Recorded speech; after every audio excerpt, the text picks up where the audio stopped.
मुख्यमंत्री माझी लाडकी बहीण या योजनेबाबत अनेक महिलांच्या मनात अनेक प्रकारचे प्रश्न आहेत आणि अशा सर्व प्रश्नांची उत्तरं देण्याचा प्रयत्न या एकाच व्हिडिओतून आम्ही करत आहोत. पहिला प्रश्न, कुटुंबातील किती महिला पात्र ठरतील? जर एकाच कुटुंबामध्ये सासू असेल, सून असेल किंवा इतरही काही महिला असतील, जसं की भाऊजाई असेल, तर अशा सर्व महिला ज्यांचं वय 21 ते 60 वर्ष आहे आणि ज्या विवाहित आहेत अशा सर्व महिला या योजनेसाठी पात्र ठरतात. दुसरा प्रश्न, नवीन बँक खातं काढावं लागेल का? अजिबात नाही. जर तुमच्या नावे एखादं बँक खातं आहे की ज्याच्यामध्ये तुम्हाला डीबीटी म्हणजे डायरेक्ट बँक ट्रान्सफरचे लाभ मिळत आहेत, जसं की गॅसची सबसिडी जर तुम्हाला एखाद्या खात्यामध्ये मिळत असेल तर तुम्हाला नवीन खातं काढायची गरज नाही आहे. त्याच खात्यात तुमचे पैसे जमा होतील. फक्त एक गोष्ट करा, त्या खात्याला तुमचं आधार कार्ड लिंक आहे की नाही ते एकदा चेक करून घ्या. जर तुमच्या गॅसची सबसिडी त्या खात्यावर जमा होत आहे तर याचा अर्थ तुमचं आधार लिंक आहे, काही चेक करण्याची गरज नाही. पुढचा प्रश्न, पीएम किसानचा लाभ सध्या जर तुम्ही घेत आहात तर या नवीन योजनेचा, मुख्यमंत्री माझी लाडकी बहीण योजनेचा लाभ मिळेल का? हे पहा, पीएम किसान योजना आणि ही योजना पूर्णतः वेगळ्या आहेत. पीएम किसानचा आणि या योजनेचा कोणताही संबंध नाही, तेव्हा तुम्ही त्याचा अजिबात विचार करू नका. पीएम किसानचा लाभ जरी तुम्हाला मिळत असेल तरी सुद्धा तुम्हाला या मुख्यमंत्री माझी लाडकी बहीण योजनेचा लाभ निश्चितपणे मिळणार आहे. पुढचा प्रश्न, रहिवासी दाखला ओरिजिनल लागेल का? हे पहा, आपल्याला लागतो डोमासाईल सर्टिफिकेट म्हणजे रहिवास प्रमाणपत्र, अधिवास प्रमाणपत्र. आता काही जण याला रहिवासी दाखला असं सुद्धा म्हणतात, पण लक्षात ठेवा, जर तुमच्याकडे डोमासाईल सर्टिफिकेट आहे, अधिवास प्रमाणपत्र आहे, तर ते ओरिजिनल तुम्ही बाळगण्याची गरज नाही, तुम्ही झेरॉक्स सुद्धा देऊ शकता. आणि हा रहिवासी दाखला हा ग्रामपंचायतचा चालत नाही, तो तुम्हाला तहसीलदारांचाच काढावा लागेल. लक्षात ठेवा, रहिवासी दाखला वेगळा असतो, याला रेसिडेन्स सर्टिफिकेट असं म्हणतात, आणि डॉमिसाईल सर्टिफिकेट किंवा ज्याला डोमासाईल असं म्हणतात त्याला अधिवास म्हणतात, तो दाखला वेगळा असतो. उत्पन्नाचा दाखला कुणाचा लागेल? अनेकांना वाटतं की गावातील किंवा तुमच्या शहरातील तलाठ्याकडून हा उत्पन्नाचा दाखला घेता येईल, परंतु असं नाही. तुम्हाला तालुक्याचा, तहसीलदाराचाच उत्पन्नाचा दाखला लागणार आहे आणि हे उत्पन्न 2.5 लाखापर्यंत असायला हवं. पुढचा प्रश्न, माझं नाव माहेरकडील रेशन कार्डवरती आहे तर चालेल का? अजिबात चालणार नाही. जर तुमचं माहेरकडील रेशन कार्डवर आहे तर याचा अर्थ तुम्ही विवाहित नाही असा समजला जातो. आणि दुसरी गोष्ट, तुमच्या माहेरी जी कोणती मंडळी आहेत तर त्यांच्या नावावरती 4 चाकी वाहन आहे की नाही हे सुद्धा तुम्ही एकदा पाहायला हवं. त्यापैकी एखादी व्यक्ती इन्कम टॅक्स तर भरत नाही ना, ते पण तुम्ही पाहायला हवं. खरं तर तुमचा विवाह झाल्यानंतर तुम्हाला नवऱ्याकडचं नाव लागतं, तेव्हा तुमच्या नवऱ्याचं उत्पन्न तुम्हाला दाखवावं लागेल, माहेरकडचं रेशन कार्ड चालणार नाही. जर अशी परिस्थिती असेल तर तुम्ही ताबडतोब तुमचं नाव त्या ठिकाणाहून कमी करून हे तुमच्या सासरी नोंदवून घ्या. अगदी तुम्ही अर्ज जरी केलात, एक शिधापत्रिका फॉर्म मिळतो, तो जरी तुम्ही जोडलात तरी सुद्धा चालू शकतं. पुढचा प्रश्न आहे की पिवळं, केशरी किंवा पांढरं रेशन कार्ड असेल तर चालतं का? रेशन कार्ड कोणत्या रंगाचं आहे, कोणत्या कलरचं आहे याचा तुम्हाला लाभ मिळणार की नाही या गोष्टीशी काही मात्र संबंध नाही. तिन्ही रेशन कार्ड चालू शकतात. अविवाहित मुली यासाठी पात्र आहेत का की ज्यांचं वय 21 ते 60 आहे?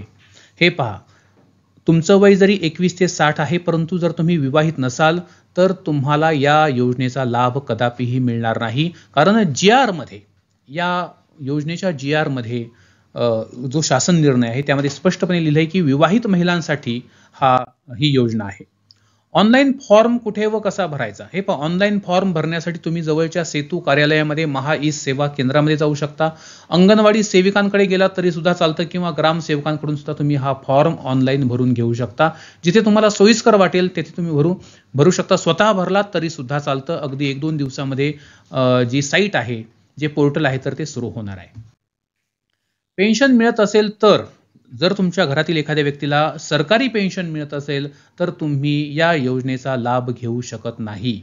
अगदी स्पष्टपणे त्या GR मध्ये याचा उल्लेख आहे. पेन्शन जर मिळत असेल तर लाभ मिळणार नाही. तुम्हालाच नाही, तुमच्या घरातील दुसऱ्या कोणत्याही व्यक्तीला जर पेन्शन मिळत असेल की ज्याचं नाव तुमच्या रेशन कार्डवर आहे तर तुम्हाला लाभ मिळणार नाही. कागदपत्र कोणकोणती? तर मी कागदपत्राविषयी एक स्वतंत्र व्हिडिओ यापूर्वी टाकलेला आहे, तर तुम्ही आपल्या या YouTube चॅनलला सबस्क्राईब करा आणि तो व्हिडिओ सुद्धा तुम्हाला मिळून जाईल.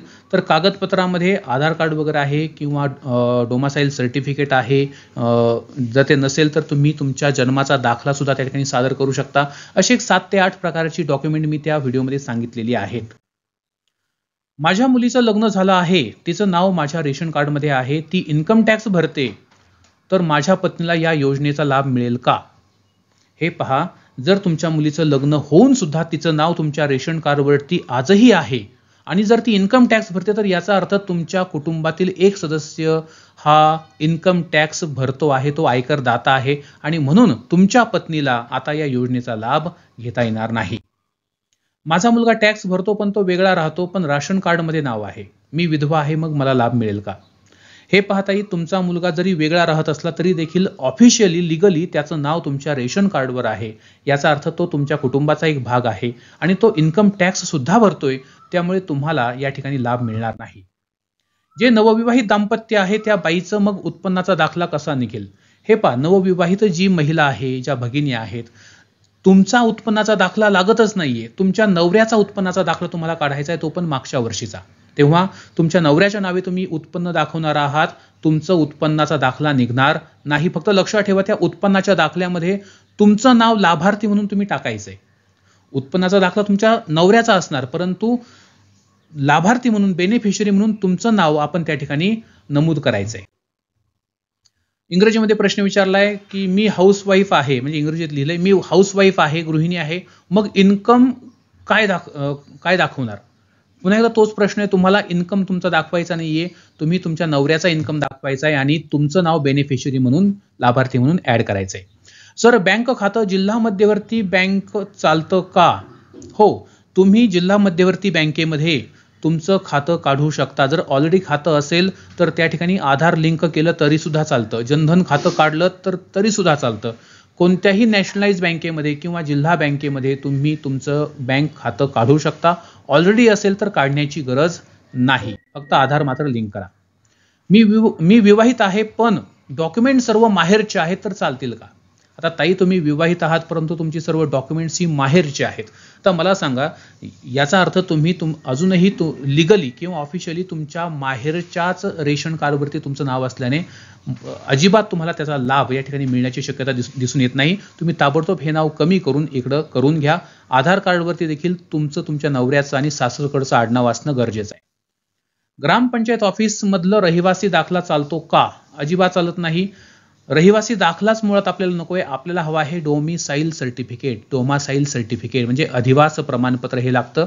जर ते नसेल तर तुम्ही जन्माचा दाखला काढून घ्या, तो सुद्धा चालतो. डोमासाईल असावं असं काही नाही आणि ते तालुका लेवलला, म्हणजे जे आपले तहसीलदार असतात तर त्यांच्या लेवलचं सर्टिफिकेट आपण त्या ठिकाणी काढायचंय.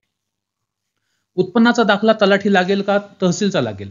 आताच मी सांगितलं, उत्पन्नाचा दाखला तलाठ्याचा चालत नाही, तो तहसीलचाच लागतो. पती पत्नीचं जॉईंट अकाउंट चालेल का? अजिबात चालणार नाही. जे काही डीबीटी आहे म्हणजे डायरेक्ट बेनिफिट ट्रान्सफर जे आहे त्यासाठी वैयक्तिक खातं लागतं, वैयक्तिक सेव्हिंग अकाउंट लागतं. त्यामुळे तुम्ही वेगळं अकाउंट काढून घ्या, जॉईंट अकाउंट चालणार नाही. माझ्या नावावर शेती नाही पण नवऱ्याच्या आहे, तर तुमच्या कुटुंबात जितके सदस्य आहेत त्या सर्वांच्या नावावर मिळून जर 5 एकरपेक्षा जास्त जमीन असेल तर तुम्हाला ही योजना मिळणार नाही. लक्षात घ्या, तुम्ही, तुमचे पती, तुमची मुलं, ज्यांचं नाव रेशन कार्डवर आहे अशा सगळ्यांची मिळून जर 5 एकरपेक्षा जास्त जमीन भरत असेल तर तुम्हाला लाभ मिळत नाही. जमीन 5 एकरपेक्षा कमी असावी लागते. संजय गांधी निराधार योजनेचं अनुदान घेणाऱ्या महिलांना मुख्यमंत्री माझी बहीण लाडकी योजनेचं अनुदान मिळेल का? निश्चितपणे मिळतं, परंतु जर तुम्हाला संजय गांधी निराधार योजनेमधून 1,500 पेक्षा जास्त रक्कम मिळत असेल तर मात्र मिळणार नाही. संजय गांधीच नाही, इतर कोणत्याही योजना घ्या, जर तुम्हाला इतर योजनांमधून एकत्रितरित्या 1,500 रुपये किंवा त्याहून जास्त पैसे मिळत असतील तर या मुख्यमंत्री माझी लाडकी बहीण योजनेचा तुम्हाला काहीही फायदा होणार नाही. जर तुम्हाला कमी पैसे मिळत असतील 1,500 पेक्षा कमी तर उर्वरित रक्कम तुम्हाला मिळेल. जसं की जर तुम्हाला 1,000 रुपये मिळतात तर तुम्हाला उरलेले 500 रुपये या योजनेतून मिळतील. जर तुम्हाला 500 रुपये मिळतात तर तुम्हाला 1,000 रुपये मिळतील. जर तुम्हाला 400 रुपये मिळतात तर तुम्हाला 1,100 रुपये मिळू शकतात. उत्पन्नाचा दाखला तलाठ्याचा लागेल का तहसील? तर मित्रांनो, आजचा व्हिडिओ कसा वाटला आम्हाला कमेंट करून नक्की कळवा. तुमच्या मनात अजूनही काही शंका आहेत या योजनेविषयी, आम्हाला ह्या शंका कमेंट बॉक्समध्ये आवर्जून विचारा. कमेंट बॉक्स खुला आहे.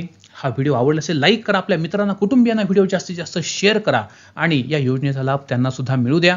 आणि अशाच प्रकारच्या माहितीपूर्ण व्हिडिओसाठी आपल्या ओनली मराठी चॅनलला जरूर सबस्क्राईब करा. धन्यवाद.